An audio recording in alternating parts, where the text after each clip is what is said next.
Welcome to another episode here on my channel. In today's episode, I'm going to be going over some of the things that I'm concerned about concerning the Chosen, and specifically focusing on, in this episode, the fact that Dallas Jenkins and those that are in charge of the Chosen are adding to Scripture when you are not supposed to do so. So if you notice here, I have an interview that he did where Dallas Jenkins says that 95% of the content isn't from the Bible. So don't believe me, just listen to what he has to say. Right. Which then puts me in a dangerous spot when I'm making a show about Jesus where 95% of the content isn't from the Bible. So there is a group of people who won't watch the show because they don't believe that they'll use terms like you shouldn't add to the Bible. Yeah, because you shouldn't. Because it literally tells you that you should not add or take away. So this is where my problems with the show are, basically because 95%, based upon what Dallas Jenkins says, is not even in the Bible. So that only leaves 5% of what's in the show, in The Chosen, is actually biblical. And then even that, I say, is not biblical because they kind of change words around and this and that and kind of change the meaning. And if you go to season 1, and we're going to take a look at this episode, it's episode 5 of season 1. And this segment I'm going to show you is where Jesus, is a child, and he went to the temple, and his, Mary and Joseph couldn't find him, right? And they're looking for him. And they finally find him and everything. And the way they present it here, they pretty much present a Jesus that sins. And as you well know, Jesus doesn't sin. He doesn't sin at all. He's actually the perfect sacrifice. This is a reason why he came. Otherwise, there'd been really no reason for him to come if he's sinful just like we are, right? And of course, Dallas Jenkins has made mention many times that he has a difficult time trying to, portray Jesus' human side and his godly side. So I think he's kind of erring on the human side of things. But what I want to show you here is how unbiblical this show truly is and how they add to Scripture. Okay? So let's take a listen here.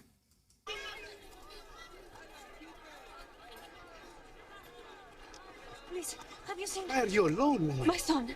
He's only 12. He's... Kids all over. It's Jerusalem.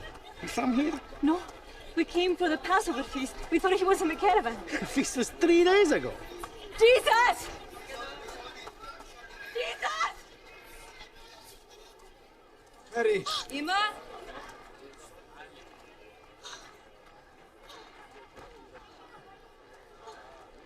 We looked everywhere, day and night. We were so I scared. told him, he's okay. Why is everyone so upset? Mary, he was in You were the... supposed to be riding in the caravan with Uncle Abijah. I was supposed to be with my father. Then why weren't you? I was.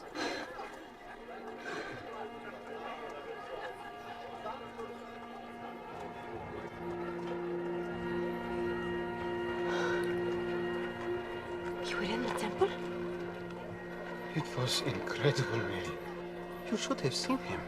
He was teaching when I found him. The rabbis, the scribes, the scholars, they could not believe their ears. They barely let us leave. Didn't you know I must be in my father's house? It is too early for all this.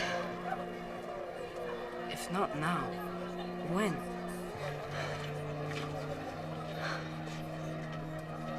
Just help us get through all of this with you.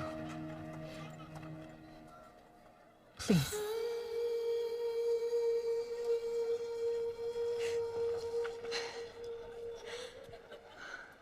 Maybe we should get going before they make a formal inquiry, huh? Jesus, please don't do that again, huh? Yes, Abba. May I read? We'll see. Come now. We've got a long journey. What are you going to do for your mother for this transgression, huh? I'm going to make him rub your feet. Abba! So as you hear there, Joseph says to Jesus, what are you going to do for this transgression? Jesus didn't sin. So this is a different Jesus. This is a different gospel. This is a Jesus that's not found in the Bible. And a lot of people will say, well, this makes me, want to open up my Bible. This makes me want to pay attention to the Bible more.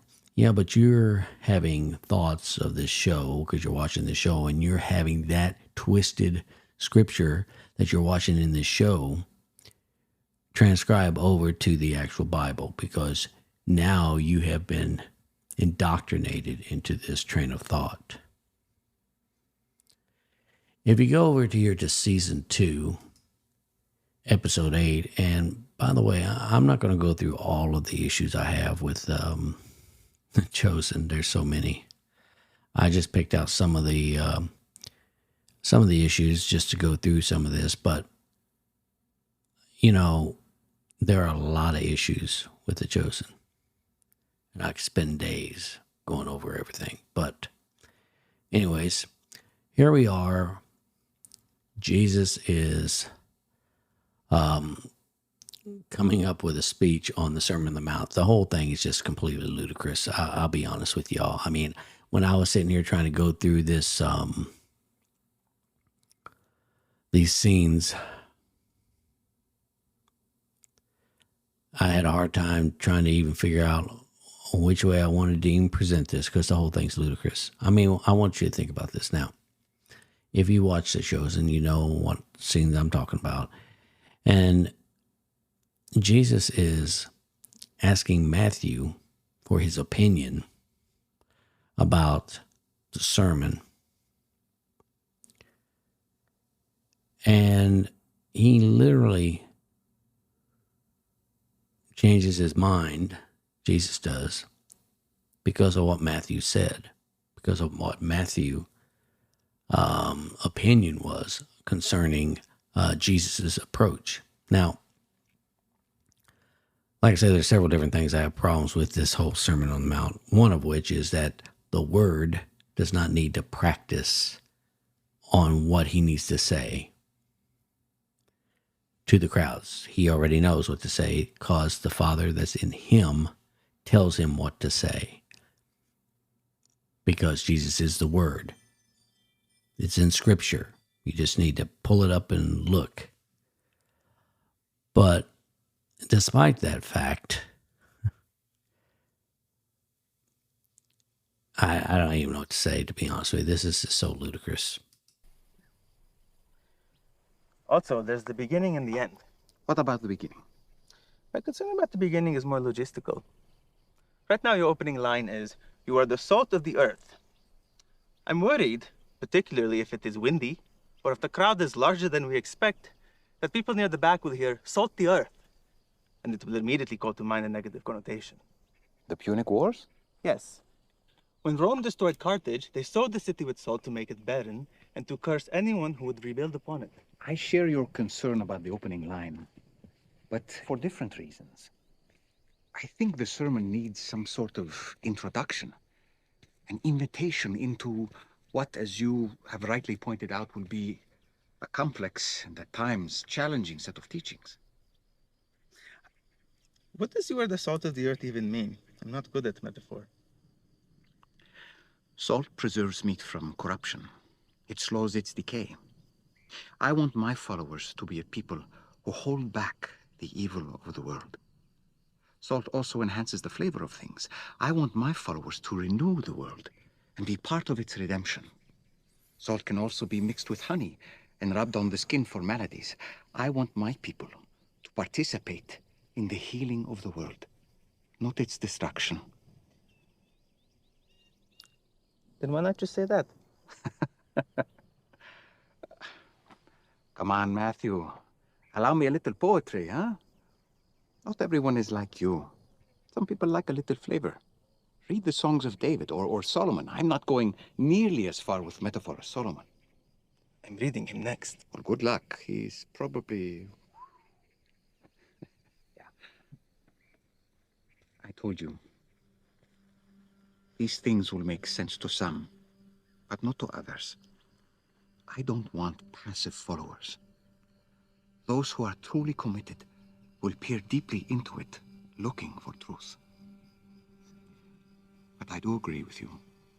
We shouldn't begin with salt. You make a valid point. Good work. You could flip it with the next image. You are the light of the world. A city set on a hill cannot be hidden. I could. Or, whatever you wish that others would do to you, do also to them. That one's inviting.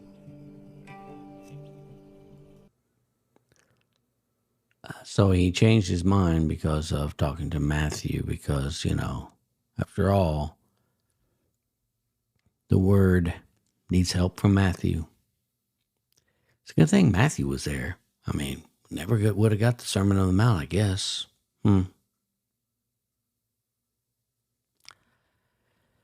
Anyways, moving along to, well, it's the same episode, but like I say, there's just so much material here to go through of just the absurdity of The Chosen. But here we are. Jesus is waking Matthew up, and he's pretty much telling him, hey, I finally got it. I finally understand how I'm going to open it up. And Matthew's like, what? Really? Well, what is it going to be? And he pretty much tells him it's going to be a roadmap to how to find me. And then he goes into the Beatitudes. Yeah, let's just watch it and see.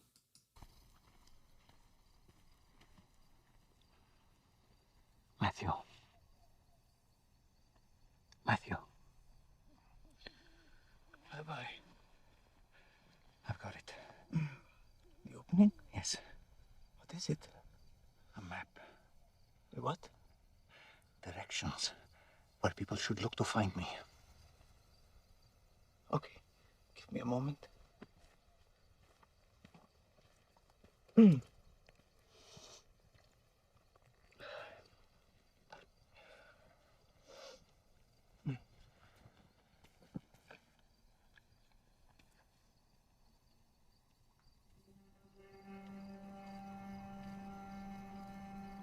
ready.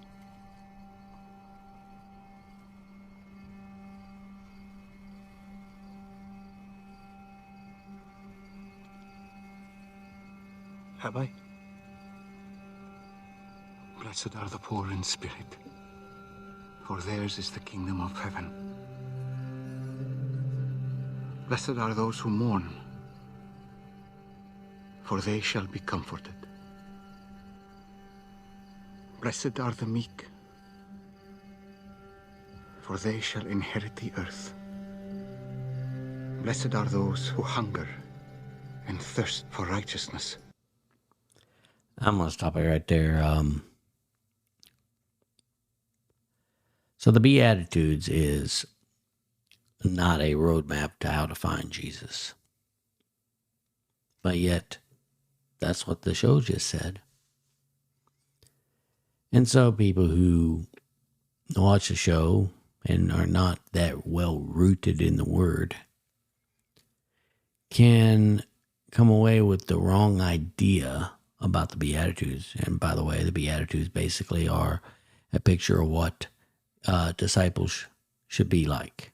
Okay, poor in spirit and such. So this is why I'm saying it's adding to Scripture. Now, like I say, there's plenty more. There's also a scene where, Jesus is talking to Nicodemus, And this is all in reference to John chapter 3. And you just have to go watch it, but I'm not going to go into it right now. But needless to say, there's a lot of adding to Scripture that goes on in this, you know. And this is the problem that I have with The Chosen. It is twisting Scripture. It's adding to, it's taking away from Scripture. It's twisting the story of when Jesus was here with the disciples into something that's unrecognizable. It's really, honestly, a different gospel. It is a different Jesus.